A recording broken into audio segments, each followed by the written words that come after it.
My name is Daniel, and my whole life I've been raised in a Christian household. My parents knew Christ before I was born, so I was blessed with all those things, VeggieTales, Bible Man, all that good stuff. And it wasn't about till I was 8 or 9 years old where I was exposed to some sexual sin, and it opened my mind up to that. And I just continued that on, and after that I just slowly started declining from Christ and separating myself from Him. After I got a little bit older, I realized what I was doing and those things were wrong, and it just started out of my own defiance. I started separating myself more and more from God, and it got to the point too where I was around when I was a freshman in high school. I was involved with a bunch of drugs, fornication, lying, all these bad, horrible things.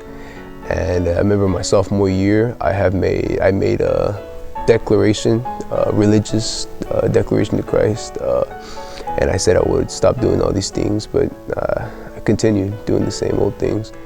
And from there, it actually got a lot worse, and I started doing even more things from there.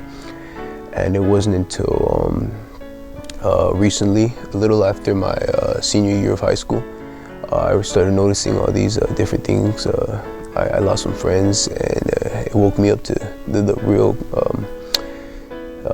reality of death. And I got to a lot of points where I came close to death, and a lot of friends that I knew came very close to it, and it woke me up pretty quickly.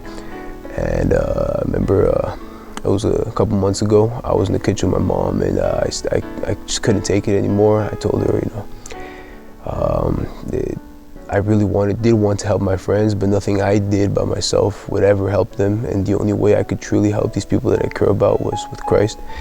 And there and then, my mom helped me make true repentance to Christ. And from there on, God has done many wonderful and marvelous things in my life. And it's to the point where before I couldn't even look at a regular book for more than 2 minutes. I just hated reading in general, but now I can go almost 2 hours reading my Bible every day, and it's fantastic.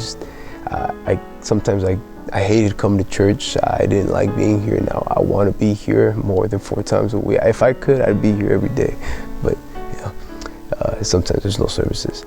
But I thank God. And if you're out there, if there's anyone out there that feels lost or feels like you're alone, like your sin is stopping you from getting to Christ, just know that God is more powerful than anything that there is in this world. Even the world could be very beautiful, it could look beautiful, but the devil, he was an angel, and he can disguise himself as something beautiful, but where he really wants us is eternal damnation. So if you feel lost, come to Christ. It's about time. He's the only one that can save you from where you're at.